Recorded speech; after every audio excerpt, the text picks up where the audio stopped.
तो ये पढ़कर तो मेरा दिल दहल गया कि जब भरपूर गाजर पैदा हो रही है और विटामिन ए की हर चीज इस देश में मिलती है। बहुत सारे देश हैं दुनिया में जहां गाजर नहीं हो सकती, बहुत सारे देश हैं जहां मूंगफली नहीं हो सकती, बहुत सारे देश हैं जहां दूध नहीं है क्योंकि जानवर नहीं है, बहुत सारे देश हैं जहां मक्खन नहीं है, दही नहीं है, पनीर नहीं है क्योंकि उनके यहाँ जानवरों की संख्या नहीं है। वहां पर विटामिन ए की कमी से हजारों बच्चे अंधे हो जाएं तो एक बार को समझ में आता है भारत जैसे देश में जहां प्रचुर भंडार है, सस्ती कीमत पर विटामिन ए उपलब्ध है, वहां अगर हजारों बच्चे 40,000 अंधे हो जाएं तो ये बहुत दुख होता है, धक्का लगता है दिल को। आप इसमें बहुत बड़ी भूमिका निभा सकते हैं। इस तरह की जो समस्याएं हमारे देश में हैं, इनमें बहुत बड़ी भूमिका निभा सकते हैं। विटामिन सी की कमी हो जाए हमारे भारत देश में तो आप जानते हैं कि इस देश में विटामिन सी का बहुत बड़ा स्रोत है आंवला, आसानी से उपलब्ध है, 10, 12, 15 रुपए किलो में आसानी से उपलब्ध है। जब सीजन आता है तब आप इसको इकट्ठा करके रख सकते हैं और इसको सालों साल इस्तेमाल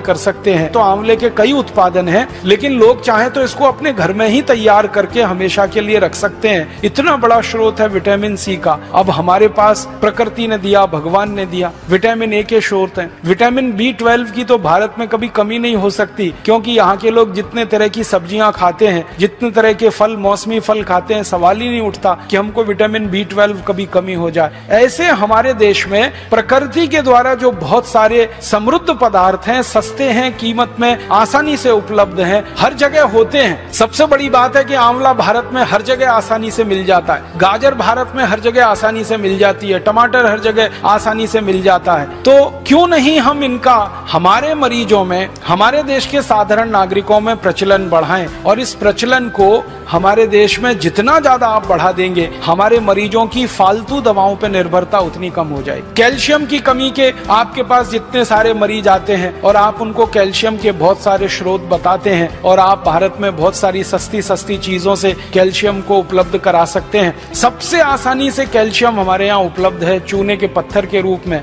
और चूने का पत्थर एक 50 पैसे का बाजार से खरीदो, पानी में डाल के उसको रखो तो इतना चूना बन जाता है कि साल, 2 साल, 5 साल, 10 साल हम बहुत आसानी से अपने कैल्शियम की पूरे परिवार की जरूरत कम कर सकते हैं। आप भारत के लोगों को एक छोटी सी बात कहिए, विनम्रता से मैं आपसे कहना चाहता हूँ कि लोगों से कहिए कि कैल्शियम की कमी पूरी करनी है तो सेंडोज की गोलियां ले आते हैं। कैल्शियम सेंडोज की सैकड़ों रुपए की गोलियां आती हैं। बेचारा गरीब आदमी तो सोच के ही परेशान हो जाता है, फिर उसका खर्चा बहुत बढ़ जाता है। माताओं को अक्सर गर्भावस्था के समय में कैल्शियम की गोलियां आप सब बताते हैं, तो उनको इतना ही कह दीजिए कि चूना खाओ, और लोगों से कहिए चूना लगाओ मत, किसी को चूना खाओ। चूना लगाने के लिए नहीं है, खाने के लिए। ये चूना लगाने की जो आदत आ गई है हमें अंग्रेजों से सीख कर हमने चूना लगाना सीख लिया सबको। पहले कोई इस देश में किसी को चूना नहीं लगाता था, अंग्रेजों के आने के बाद हमने चूना लगाना सीख लिया। तो लोगों से कहिए चूना लगाओ मत, चूना खाओ। ये चूना खाने के लिए है। बस इतना ही विनम्रता से कहिएगा कि तंबाकू के साथ मत खाओ। उसको खाना है तो दही में डाल के खाओ, उसको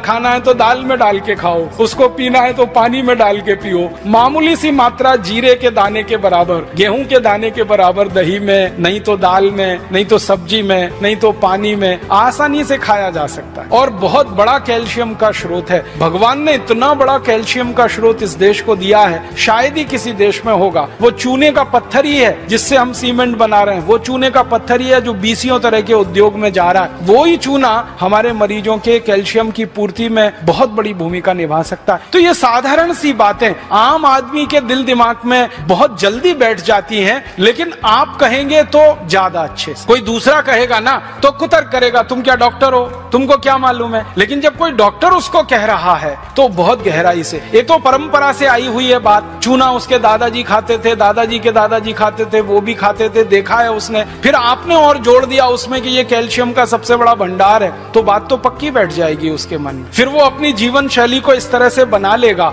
कि सेंडोज की गोलियां खा खाकर करोड़ों रुपए एक विदेशी कंपनी को देना, क्योंकि आप जानते हैं सेंडोज जो है विदेशी कंपनी है, उसके करोड़ों रुपए का धंधा सिर्फ ये गोलियों का ही है। और ये धंधा हम भारतवासियों के अनजाने में, गैर जानकारी में हो रहा है। अगर ये जानकारी बढ़ जाए भारतवासियों की तो बहुत बड़ा काम आप सब मिलकर कर पाएंगे। तो मेरा एक ही विनम्र आपसे कहने का प्रयास है वो ये कि आप थोड़ा एजुकेशन, किसी भी पेशेंट को थोड़ी एजुकेशन दीजिए, थोड़ी शिक्षा दीजिए, सामान्य ज्ञान उसको बताते जाइए ताकि वो गंभीर बीमारियों से बचता रहे, अपने परिवार को भी बचाता रहे।